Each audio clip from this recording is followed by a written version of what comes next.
Hello everyone, welcome to a quick little Phantom Necromancer DPS guide. This isn't really going to be a build because it's too soon in the game to have really optimizations in terms of talents and equipment, but this is just going to be a quick guide on what skills the Phantom Necromancer has in its DPS spec and how to use those skills efficiently. Now, before I begin, I want to point out that there's two versions of this skill here. One is Bone Spirit, the other is Tangled Soul. For this guide, we're going to kind of focus on the Bone Spirit version of the Phantom Necromancer because the Tangled Soul version requires a lot more combo percentage than is currently really feasible to get at the current stage of the game. So we're just going to ignore that for now, and maybe in the future we can talk about Tangled Soul a bit more in detail. But for now, let's get started by going through what each of these skills do. The first of these is Soul Arrow. In its base form, it's just a very basic attack. You can kind of spam it. You can kind of just use it on cooldown as necessary. But you'll see soon enough that a few of the other skills do end up enhancing this skill a bit further and making it do a lot more damage.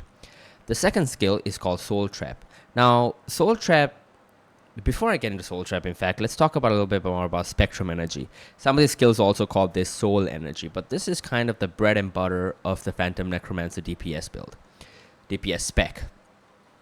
What it is basically it's kind of a charging up system where you can store up to 9 charges of this spectrum energy, and these are required for some of these skills. For example, these 3 skills here requires at least 1 charge of spectrum energy each, but they also do different things based on how many charges of spectrum energy you have, as you'll see in a second. So Soul Trap is actually kind of your main method of obtaining these spectrum energy charges. You'll see in a second what Soul Trap basically does is that it has a channeling time, and over that channeling time it kind of absorbs HP from an enemy. Now, quick disclaimer, the amount of HP that you absorb is not very significant at all. So I don't want you to think that this is a reliable way to sustain yourself in a fight. It's really not. It's very little HP that you're gaining through this skill. And more than anything, you use this simply to gain these spectrum or soul energy charges. And you'll see in a second that I go up to someone. It gives you 3.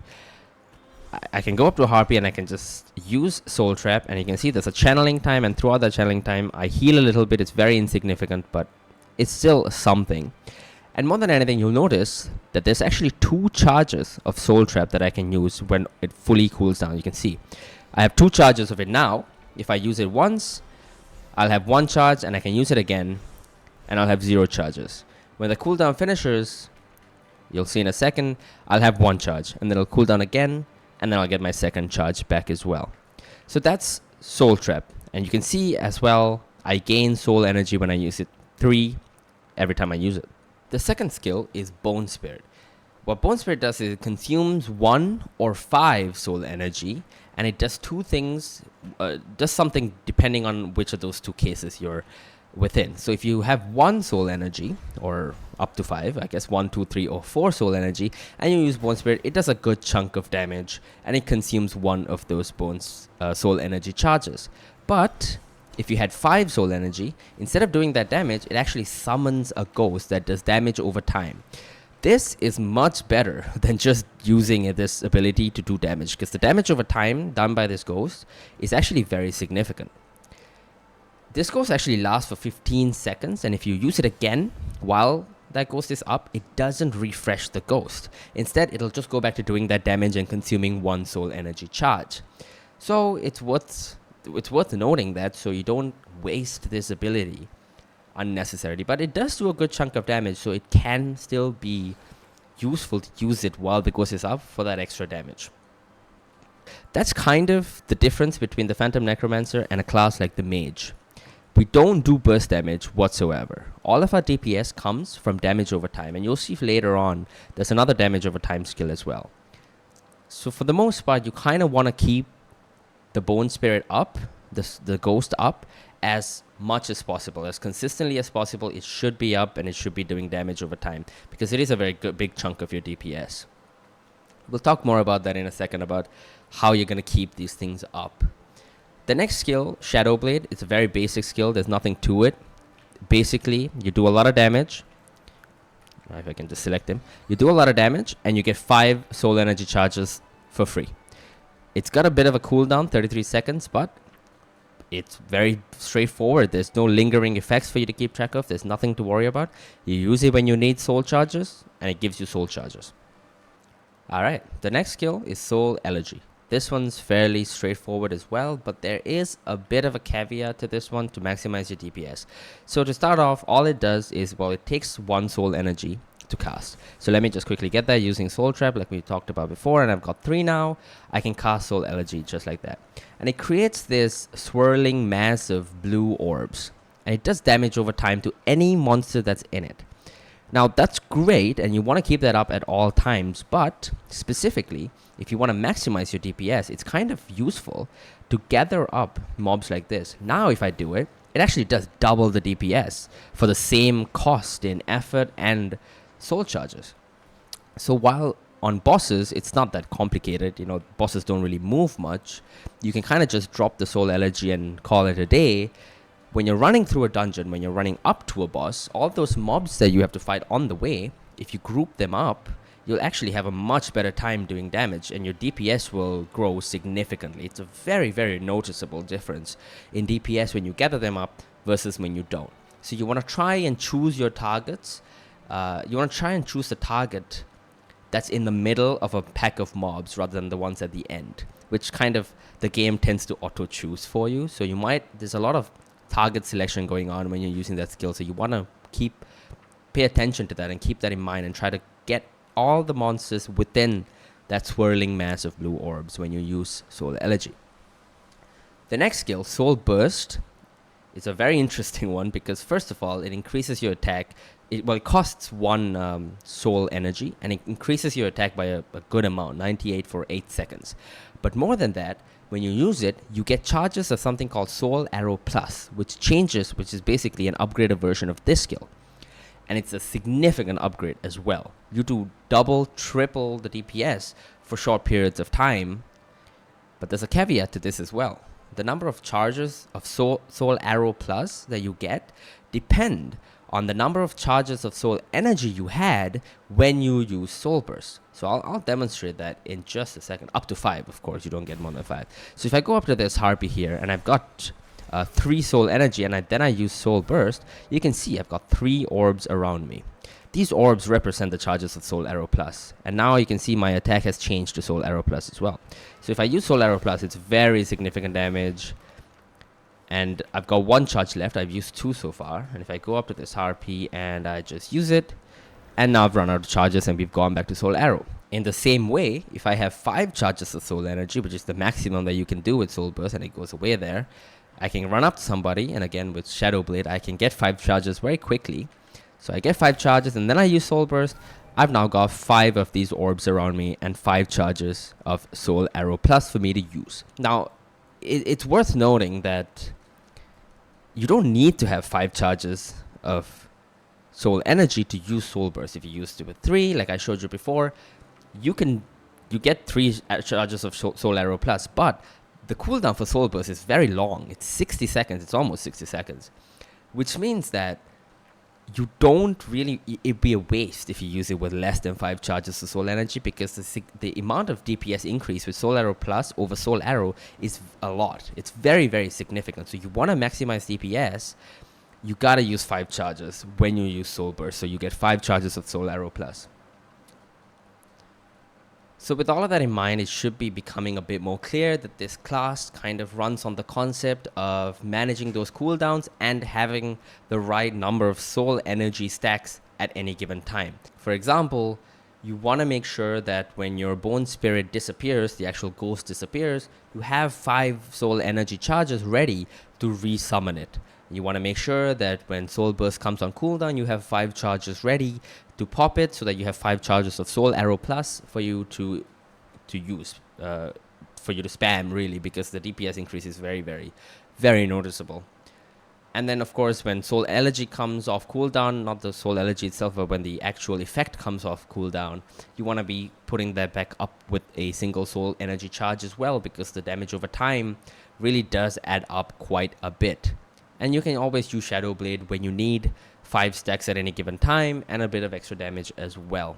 And of course you can use Soul Trap as well to get those soul energy charges up. Soul Trap actually is just in its base form a very good attack as well. It does a good chunk of damage and has relatively low cooldown, so Soul Trap is definitely going to be your main source of those soul energies, with Shadow Blade kind of being an emergency source or a way to quickly jump between multiple things. Like if you want to use Soul Burst, then Shadow Blade, then Bone Spirit, you can do all 3 at once, because Soul Burst will consume the first 5, Shadow Blade will give you another 5, and then Bone Spirit will consume the 5 that Shadow Blade just gave you.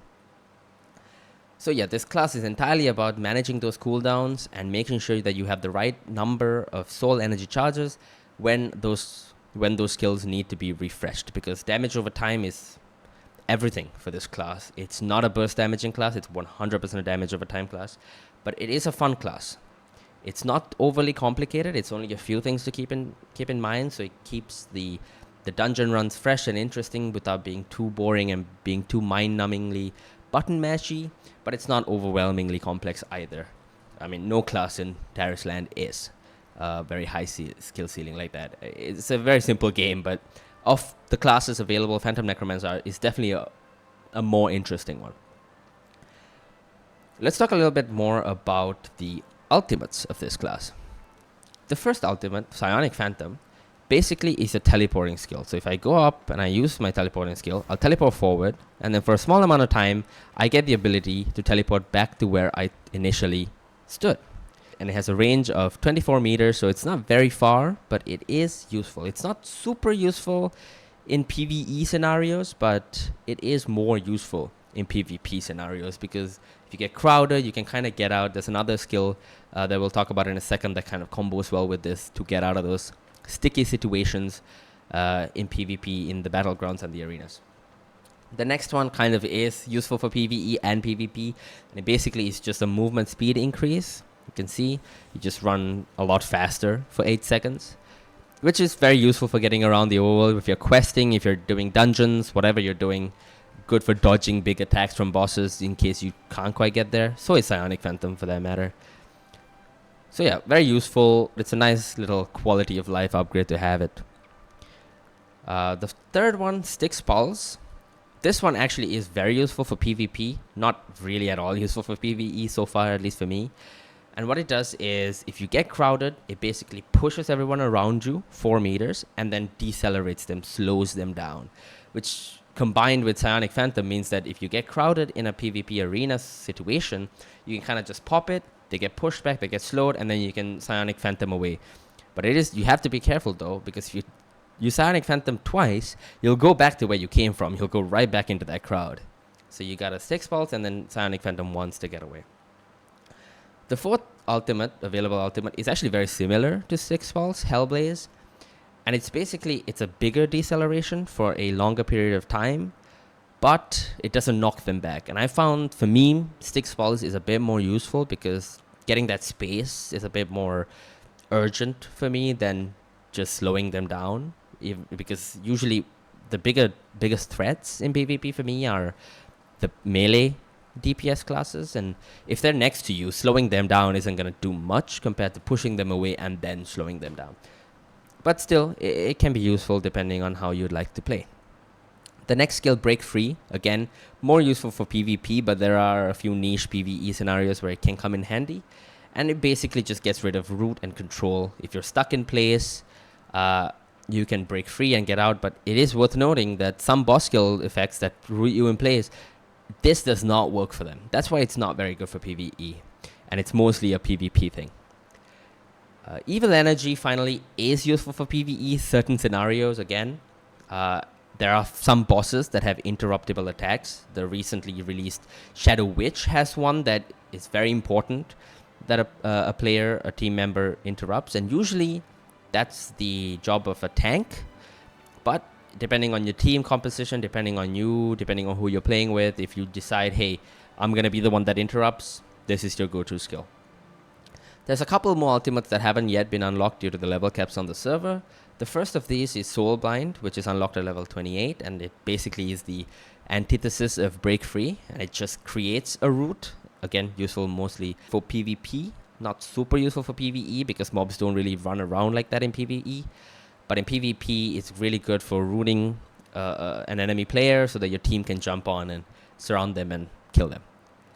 The next one, Borrowed Time, unlocked at level 32, is a delayed heal of sorts. Basically, you take damage for 6 seconds and then a certain percentage of that gets converted back into HP.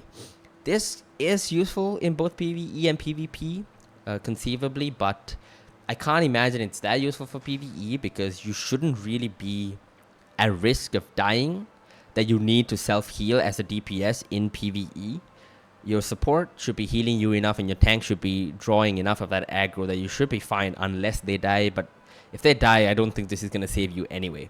So I can't really see it being super useful for PvE, but in PvP, when you're in a big team fight, you are going to be taking a lot of damage. So I can see it being relatively useful in that scenario. Well, that's kind of all it is for Phantom Necromancer. Again, upper end of difficulty in terms of classes, but again, Tarisland, not a very complex game. None of the classes are all that difficult, so even then, it's not too difficult to pick up Phantom Necromancer, but that complexity, that level of having to kind of make decisions on the fly does make it feel a lot more interesting and doesn't really get boring as quickly as some other kind of less thought involved classes would tend to get. So again, I recommend this class completely. It's an incredibly fun class. It's not overwhelming to learn. It's the skills look fantastic. It looks beautiful. And it does a ton of DPS. The ceiling for DPS is very, very high with this class.